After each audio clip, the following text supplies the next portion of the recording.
beautiful friends. Why does my dog keep doing this in every introduction? Hello, beautiful friends. Today I'm giving you 10 sad book recommendations for Sad Girl Summer. It is officially summertime, which means it's Sad Girl Summer. What is Sad Girl Summer? It's where everyone is sad. Maybe you're just naturally sad because it's who you are as a person. Maybe you're sad over a person. Maybe you're sad due to medical reasons, grief, financial reasons. Maybe you're just sad because it's summer and we're literally melting away. The heat is disgusting and I don't know how anyone can handle it. But anyways, today I'm giving you 10 book recommendations. I kind of picked some books that I haven't talked about a ton on my channel yet. I wanted to kind of keep things fresh. If you've been here a while, instead of me sitting here talking about my year of rest and relaxation for the 50th time, I came up with some fresh, sad book recommendations. These are pretty much all literary fiction. Some of them are some like nonfiction. So we're gonna go ahead and get started. So first things first, maybe you're crashing the fuck out just because your mental health is bad in general. So I have a couple books here just regarding mental health. The first one is No Longer Human by Osamu Dazai. This is a book about a man. We follow him from high school to all throughout adulthood, and we follow how he feels very alienated with social anxiety, depression. He doesn't fit in with anyone. He becomes like a clown. He becomes funny to kind of mask his pain and try to fit in with people. And it's just a very deeply sad, depressing story about his life and kind of his downward spiral, getting into addiction and kind of being around the wrong crowd. It's a very deeply upsetting book because nothing happy happens, and this is kind of based off the author's real life, who committed suicide immediately after reading this. Not a happy read by any means. It might make your mental health worse, so please make note of that before you dive into this one. But if you're looking for something super raw and depressing, this is for you. My next recommendation, So Sad Today by Melissa Broder. This is a nonfiction essay collection just about Melissa's life, dealing with mental health, dealing with, she takes care of her husband who is chronically ill. There are some like grief stories in here, but also there are funny stories. Like there are bits of humor and sarcasm and just ridiculous what the fuck moments that kind of hold this book together and stop it from being over the top depressing. A lot of these stories are deeply sad and relatable, but it's a little lighthearted at times because of the humorous moments. So if you're looking for something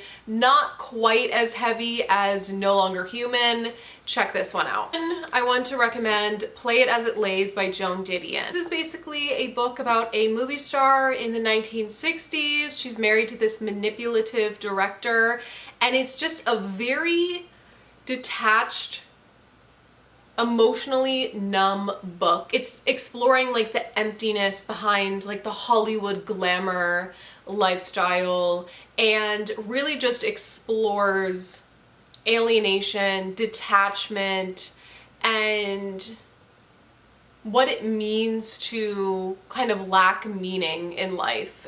Very similar to something like Less Than Zero by Bret Easton Ellis. Just that cold, numb, detached, empty, depressing vibe. That is a feeling that I absolutely love in books, and this one did not disappoint. This one is like the epitome of sad girl, cold, emotional, detached numbness. It's a hot girl staple. It's a sad girl staple. Next, maybe you're crashing the fuck out over someone, okay? Maybe you got a little romantic entanglement going on. Maybe you're crashing the fuck out over an ex. I don't know. But here are some books about sad, yearning and longing, impossible love, unrequited love. These books fucked me up, okay? First is White Nights by Fyodor Dostoevsky. This one is about a guy. He's kind of like a little bit of an incel, but that's fine. He runs into this woman and he falls in love with her, and they meet a couple times on a bench and they talk. That is this book. But he is in love with her and she loves someone else, and it's this unrequited love trope.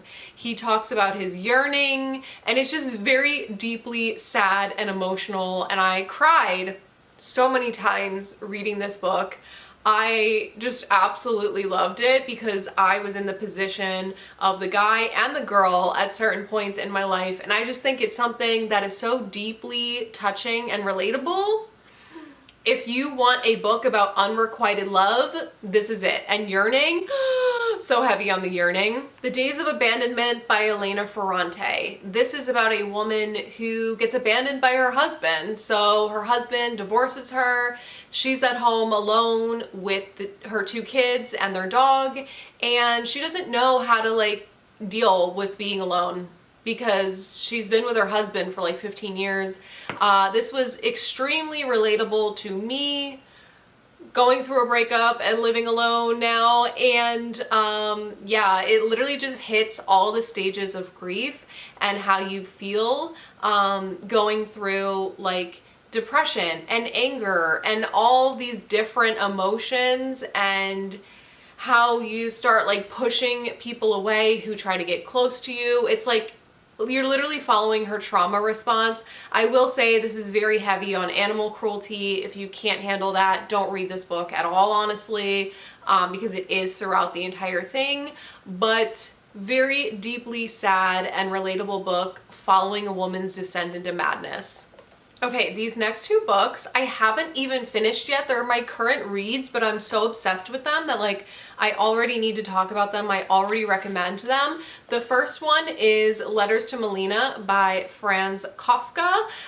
This is nonfiction. So this was Kafka's, these were his letters that he wrote to this woman named Melina. So basically, if you didn't know, he fell in love with his translator, and they started writing letters back and forth to each other every single day. They met once, they fell even more in love, and so we're just reading his letters to Melina, and there's just like this sweet like yearning component. They couldn't be together because of distance, but also she was married, so it was like this complicated love triangle situation, and just the yearning and the sadness, and like the things that he says to this woman are so beautiful and so heartfelt. Like I have stopped reading this so many times because it's making me emotional, like due to a situation in my own life.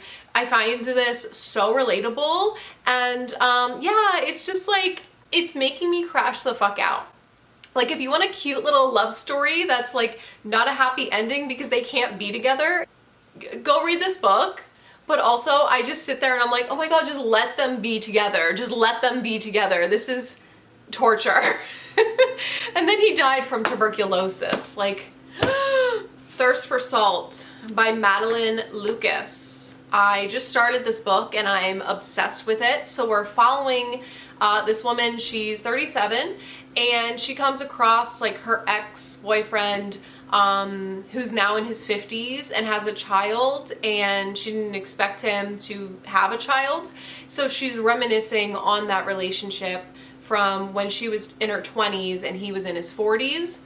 And we're just following this like deep longing and yearning component where she's reminiscing on this past relationship and how things, you know, weren't that great, but now in present day she like just so badly wants to go back to that chapter in her life. And it's just a book about memories and longing for the past, and it is so stunningly well written.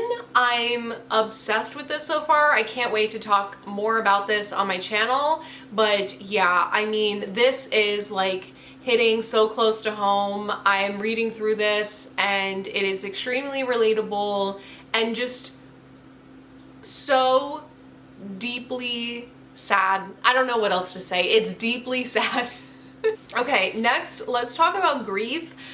This one also overlaps with the last category of crashing the fuck out over love. Okay, and this one is Better by Far by Hazel Hayes. This one hits really close to home for me because it's about a woman who just went through a breakup. She was living with her boyfriend, they broke up, and they came to agree on this arrangement where they would kind of switch back and forth, like who stays in their apartment. Like, I'll stay here for a few weeks and then I'll leave and stay at my parents' place, and then like you'll come here and stay here for a few weeks, so that way they don't actually run into one another. So it's basically just this woman trying to process her breakup, but also at the same time dealing with grief over her mother passing away. Just a heavy book about grief, not only grieving like the death of her mom, but also grieving the end of this relationship at the same time, and just her trying to process her emotions and her feelings. Very relatable. And this one, like, almost was a struggle for me to get through because it gutted me so many times. Yeah, just a very heartbreaking book. And from what I remember, gets kind of like philosophical at times. Definitely recommend this one. I have not talked about this one enough on my channel.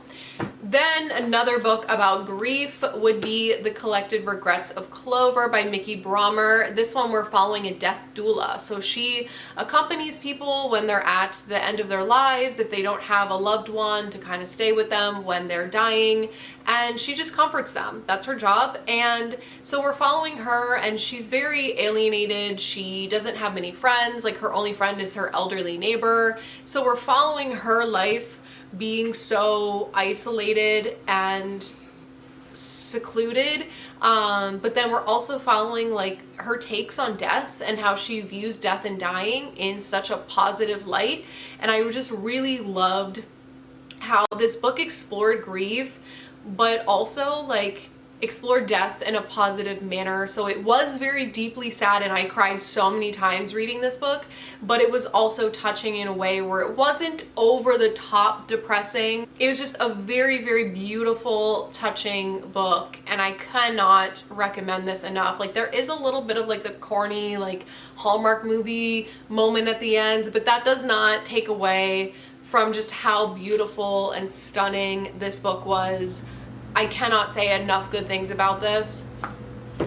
And then last but not least, maybe you're like me, maybe you're crashing the fuck out over a medical problem, okay?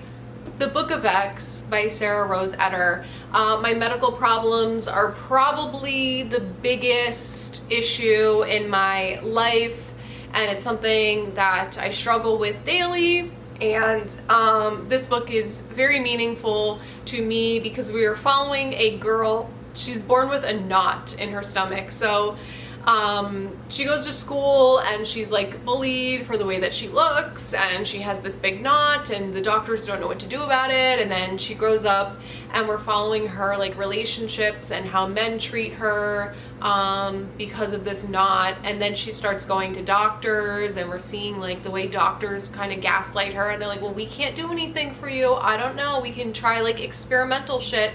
And just following her sadness. She has this like deep depression that you can literally feel from reading this, and the prose is very like very short little, I don't even know what you would call this. I'm completely drawing a blank, but you see, short little vignettes almost.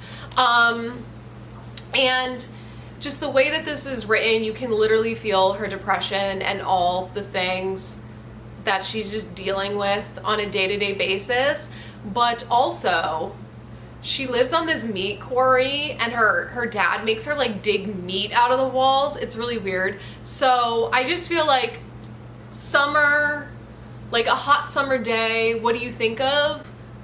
digging meat out of the walls on your meat quarry. I don't know, it just seems like a summer vibe to me. So I'm recommending this one for Sad Girl Summer. So yeah, that is it. Those were my 10 book recommendations that absolutely gutted me. And if you're looking for something sad to read this summer, I totally recommend all 10 of these books. Let me know if you've read any of these in the comments down below, or like what the saddest book you've ever read was. Let me know, and I'll see you in my next video. Bye.